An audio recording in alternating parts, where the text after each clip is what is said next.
juntos novamente para seguirmos com a leitura do livro Painéis da Obsessão, de Valdo Franco, pelo espírito de Manuel Filomeno de Miranda. Provação necessária.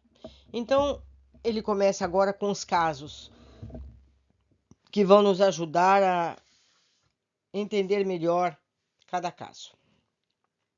Amanhecia lentamente, embora a primavera já trouxesse o verde luxuriante e as plantas ornamentais se encontrassem exuberantes, ainda se demorava uma teimosa névoa tentando impedir a presença do sol. O imenso hospital se localizava em região privilegiada, onde o ar puro da Serra da Mantiqueira beneficiava os pacientes que estertoravam sob as constrições da tuberculose pulmonar devoradora. Podia-se dizer que a paisagem de glicínias e agapantos, rica de rosais perfumados e adornada de sebes floridas, de hortênsias azuis e róseas, era uma dádiva de Deus aos aflitos da terra, cujos organismos, vencidos pelo bacilo de Koch, perdiam-se em conflitos alucinantes. A célebre peste branca ainda ceifava incontáveis vidas que lhe tombavam inermes, constituindo um verdadeiro flagelo sobre a humanidade, conforme continua a suceder. Ao lado do desconforto, das dores lacinantes, das alternâncias da febre e do frio, da asfixia contínua, das hemoptises sufocantes, havia nos doentes todo um somatório de rebeldia e insatisfação, ao lado dos instintos de lubricidade assolada em campeonatos de depressão. Argos era jovem e fora colhido pela insidiosa enfermidade que se alastrava nos pulmões enfraquecidos logo após o matrimônio. A presença do mal pernicioso já lhe fizera notada, no entanto, moço ambicioso e inquieto, enfrentara o compromisso conjugal sem as necessárias reservas do equilíbrio, ocultando à futura esposa o problema que já o minava, sendo logo após vencido pela voragem da moléstia, que de pronto prostrou, levando-o ao recolhimento do sanatório.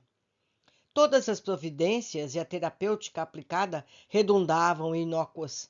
Dia a dia, o organismo parecia diluir-se sob as reações voluptuosas do bacilo em terrível multiplicação. Semi-morto, era tomado, de espaço a espaço, por torrentes hemópticas, ou seja, perda de sangue pela tosse, que mais o depereciam, dispondo-o a uma parada cardíaca ou ao cruel asfixia irreversível.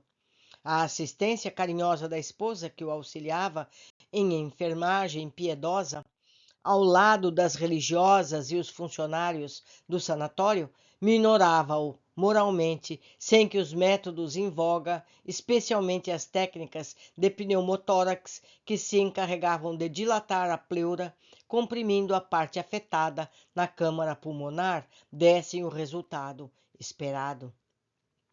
Nesse clima de aflição, o médico recomendara a cirurgia de emergência para eliminar o pulmão perdido pelos fulcros cavernosos numa audaciosa tentativa de prolongamento da vida física.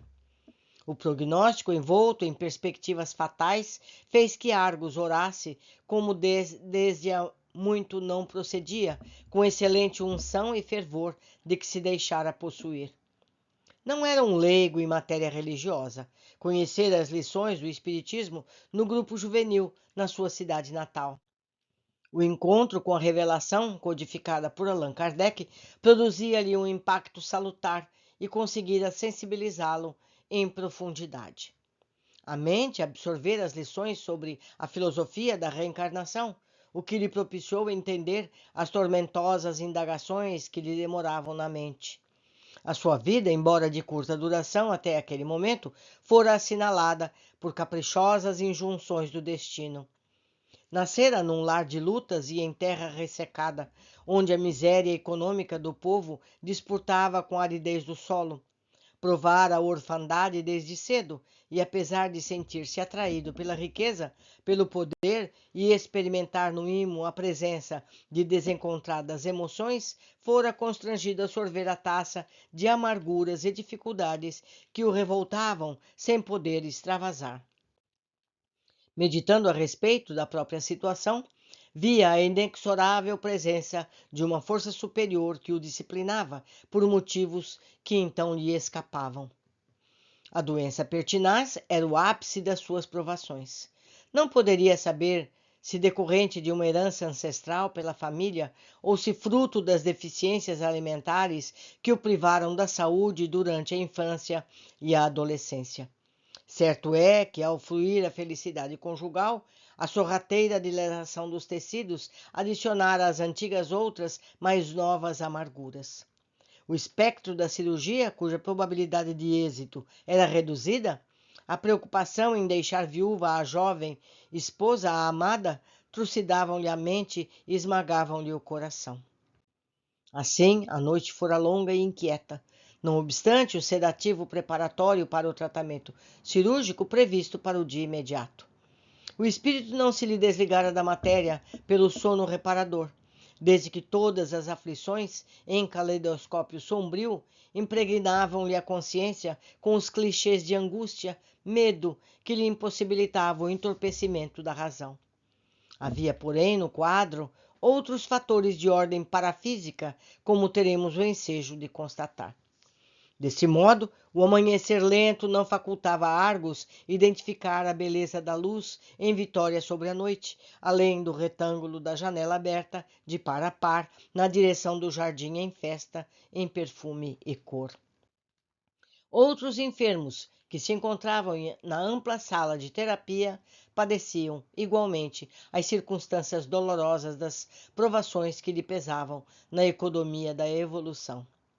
Reduto de reparações espirituais e de aprimoramento moral, nem sempre vitoriosos, a Casa de Saúde reunia antigos estroinas, inconsequentes e delinquentes, portadores de vários delitos, sob a inexorável presença da dor, moldando-os e trabalhando-os para futuros cometimentos.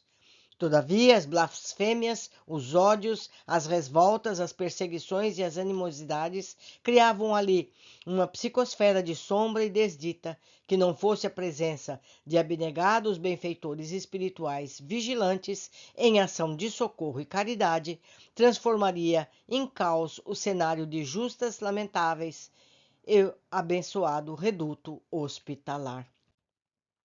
Misturada à população física em aturdimento, chusmas de sofredores desencarnados em desalinho espiritual e emocional de recém-desligados do corpo, que ignoravam o próprio estado, de perseguidores inclementes, misturavam-se em espetáculo deplorável de sofrimento e despautério.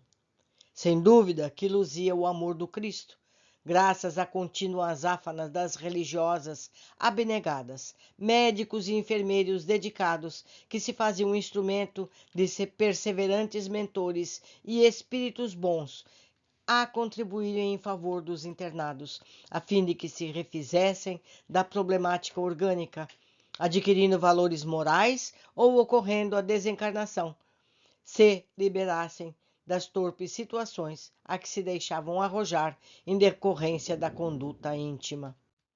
Argos, sob a inquietação e o mal-estar da noite mal dormida, voltou a orar, enquanto aguardava a medicação preparatória para a pneumectomia e tirar um dos pulmões, mediante a transferência para a sala especializada. Pela cortina das lágrimas que lhe chegaram, sob a asfixia da respiração difícil e o balbuciar da prece contrita, entregou-se a Deus. Findamos este capítulo preparatório para seguirmos com a história de Argos nos capítulos seguintes. Por hoje ficamos por aqui, aguardo todos na sequência do nosso estudo. Abraços.